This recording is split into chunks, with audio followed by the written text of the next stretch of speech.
আসসালামু আলাইকুম। আমি সমীর হোসেন আজকে আপনাদের সামনে একটা ভিডিও নিয়ে চলে আসলাম যে ঢাকা শাহজালাল আন্তর্জাতিক বিমানবন্দরে আগুন লেগে গেছে। তো এটা নিয়ে সবাই অবগত আছেন যে বিরাট বড় একটা আগুন লেগে গেল।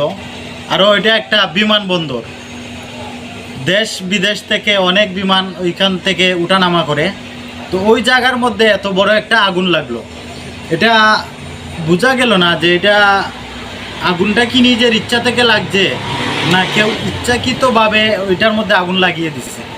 এই যে দেখুন, রাত হয়ে গেছে, এই আগুনের লাভা এখনো কমতেছে না, এখনো ধোঁয়া উঠতেছে দেখা যাইতেছে। এই যে আপনারা দেখুন না, একটু আগুন লাগিয়ে এত বড় হয়ে যায় না। অবশ্যই এটার মধ্যে কোনো ষড়যন্ত্র আছে। তো আপনারা দেখেন খোঁজ করিয়া কে করতে পারে বা কার এত বড় সাহস যে একটা বিমানবন্দরে আগুন লাগিয়ে দেয়। সবাইকে ধন্যবাদ আমাদের পাশে থাকার জন্য, সবার জন্য শুভকামনা।